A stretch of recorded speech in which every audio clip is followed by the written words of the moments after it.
What's up, guys? Amsternos Books back today with another video, and today we are actually talking about She Made Herself a Monster by Anna Kovatcheva. I apologize if I mispronounced that. Another debut novel. Basically, we could call this episode 2 of the debut collection, if you want to call it something like that, where each month I'm going to be reading a debut novel from an author.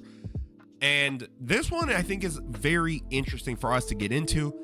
But let's get right into it, and I'm going to give you guys a quick little description of the book from the flag. In 19th century Bulgaria, a self-proclaimed vampire slayer, in truth, a traveling con artist, joined forces with a teenage girl to create a monster deadly enough to vanquish their own demons.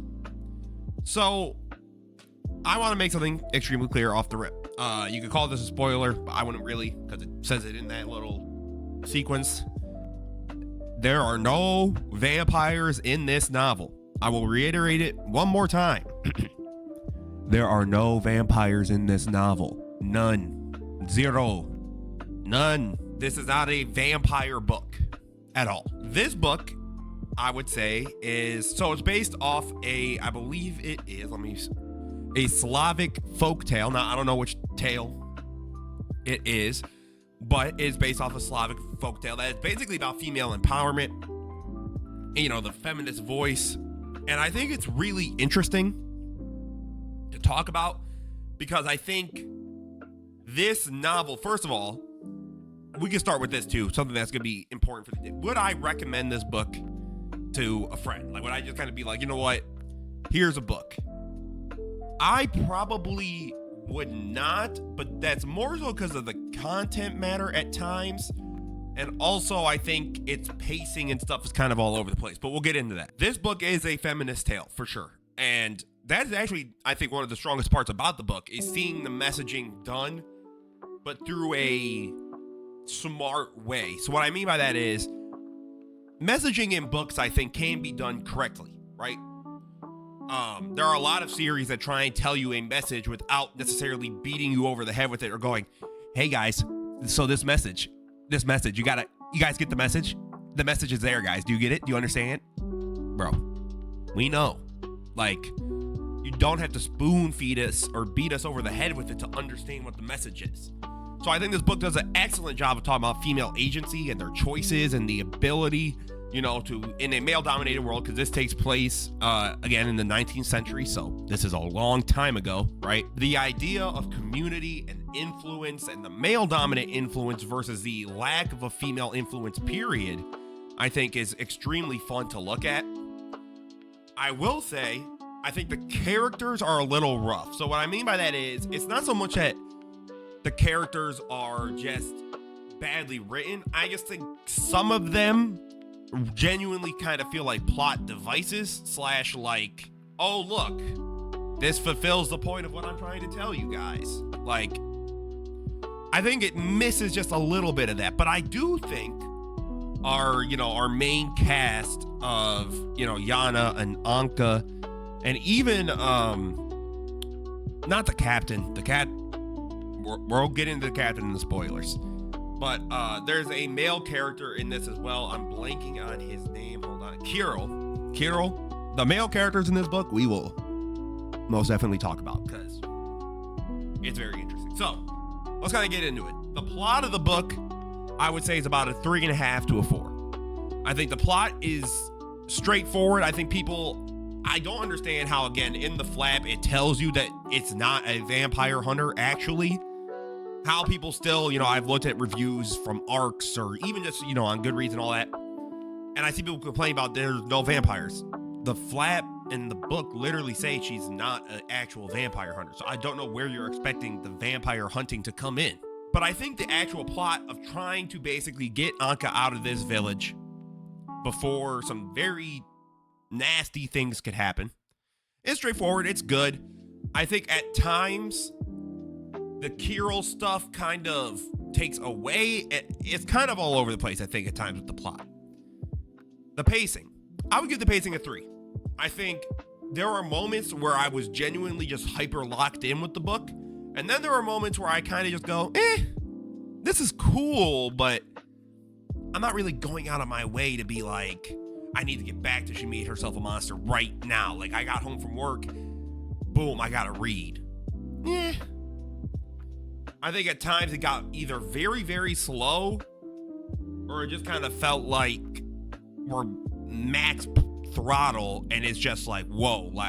There's just not a lot, I think, of gradual progression in the pacing. Characters, I would also give a 3.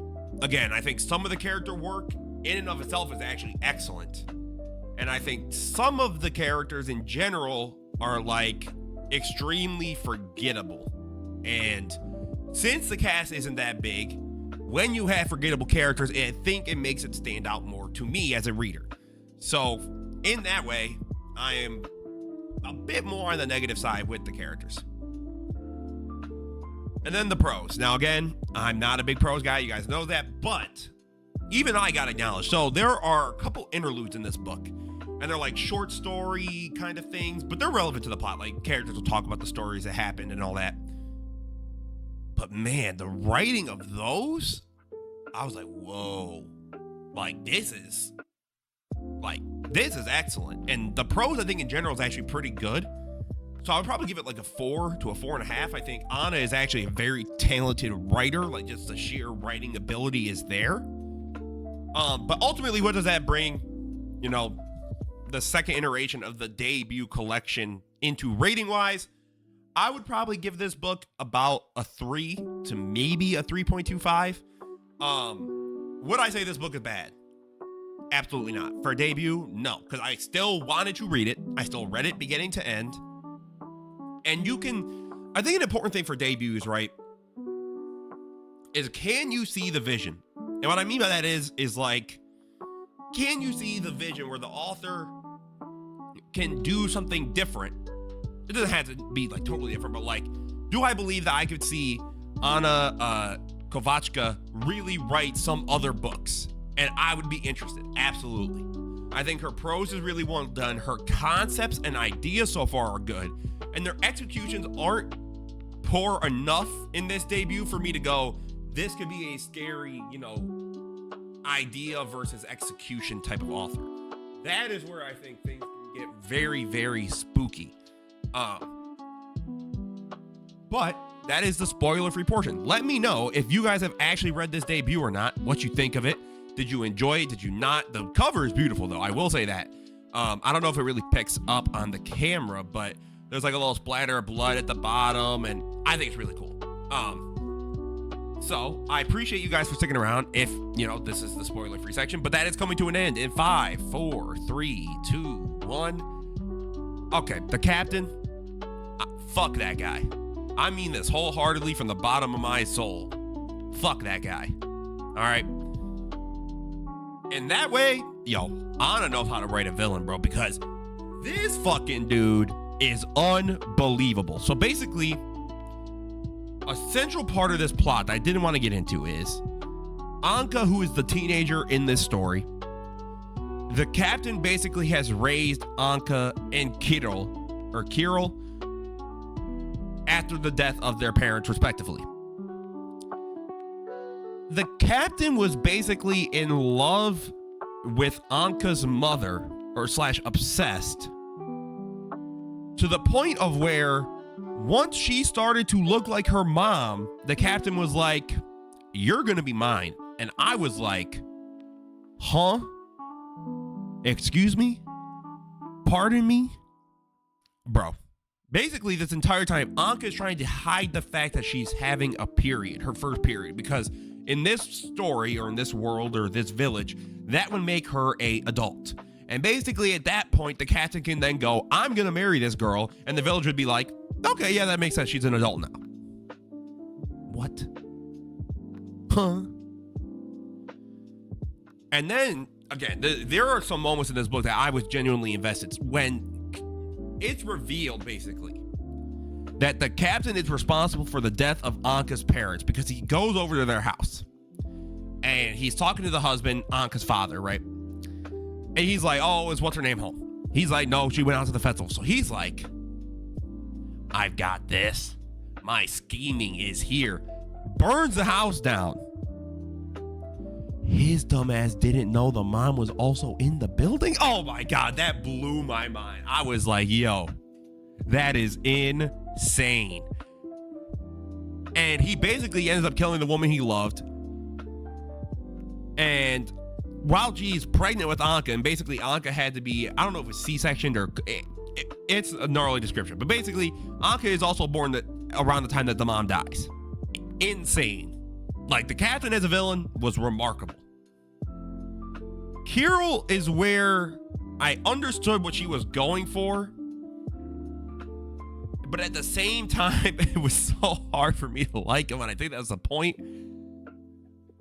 So I didn't get into it in the spoiler-free review because I felt like I didn't want to try and Americanize or whatever this story, but in some ways, this book feels like a version of the Salem witch trials. Now, it's not a one-to-one and all that, but like basically the idea that reputation and influence is so easily swayed by those who have those things already, right? So Kirill has a reputation as now the doctor of this village, having ties to the captain who basically kind of runs the village as his uncle.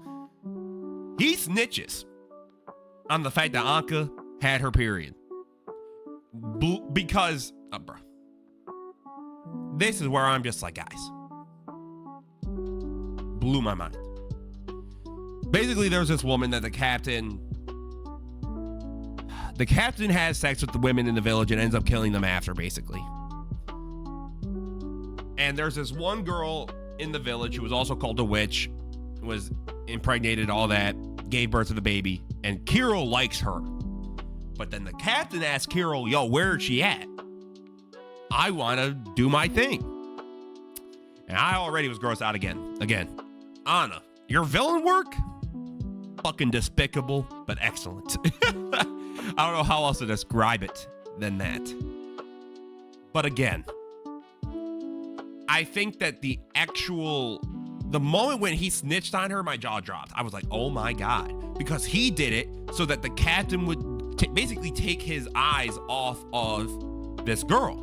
And to me, seeing how Kirill progresses throughout the story and how he comes to regret and, the selfishness that he has and the desires he has. And again, I think it's interesting because it's a feminist story, how men are able to basically look for and fulfill their desires with however much agency they want, versus Anka, who basically is just trying to live her life. Like, she is just trying to live, grow up, do her thing, and hear me out, not be married to a literal whatever, bro. I'm not even going to use that word because I don't know how the algorithm is going to respond, but a freak, okay?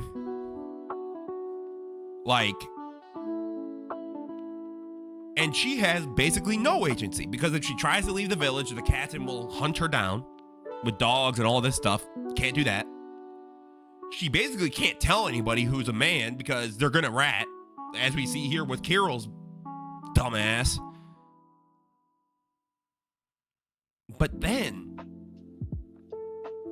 that's where we get Yana. And Yana is basically our witch hunter, or, our con artist, whatever you want to call it. And she tries to help Anka out. They try and basically create this creature, this monster that can be used to get Anka out of Dodge. To basically be like, okay, here's this monster. It killed Anka, whatever you want to say.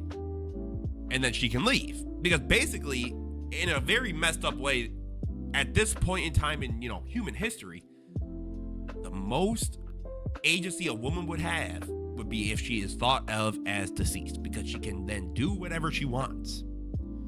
And that's a powerful thing. But the attachment to most of the characters in the story, I just felt were hard to have, aside from the very guttural emotional reaction I had to the captain being a literal freak and then Kirill being a rat.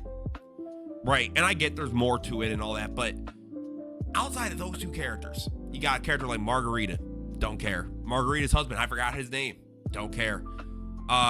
There's like the local seer and something like that. Forgot her name. Like, now I will be honest, some of that is also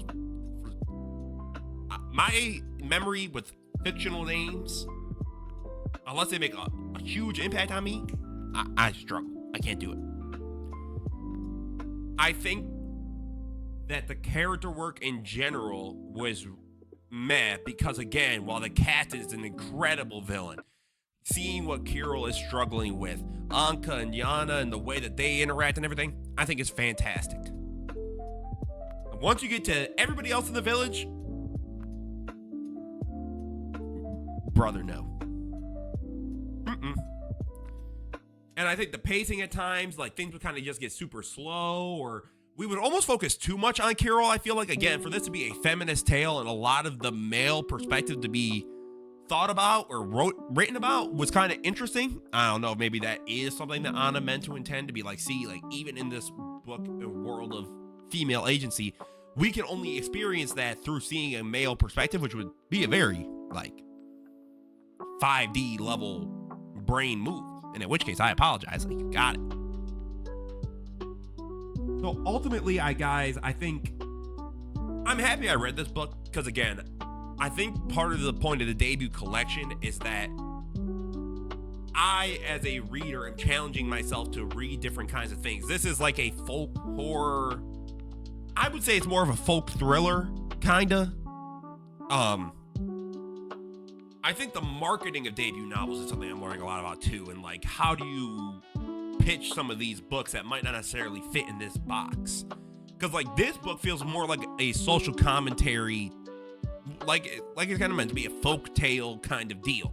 I didn't really ever feel like, oh my god, like a monster's coming, I'm terrified, or like the captain is lurking across the corner waiting, and I'm like, I never really got that feeling of horror or suspense. But I do think that if Anna says in some Reddit post or Twitter or whatever, I've got a book coming out in 6 months, and it's going to be blah, blah, blah, blah, blah. As long as the premise is somewhat interesting for me, because again, I did go more middle of the road with this book, I'd probably tune in, see what's up. Like, I think she has legitimate talent and ability. And I'm curious what it'll look like if it isn't based on a folktale, if it isn't kind of this like attempt to be all these kind of different things and refined focus. So I'm very curious, guys. Have you read this book? If you have, do you agree with my thoughts? Do you disagree? If so, put it down below with like a spoiler warning caption thing. Thank you guys. I don't know if you got this far. If not, that's okay, because it is a spoiler section. But I appreciate you guys so much for the love and support on the first video. And I hope that you guys continue to stick around. So as always, guys, this was Emster Knows Books. Don't forget to leave a like, comment, subscribe. Let me know what you thought of this debut book. Did you read it? Did this review make you want to read it? Did it dissuade you? Whatever it is, just let me know. The interaction is some of the greatest things about BookTube. So as always, guys, have a beautiful rest of your day and peace out.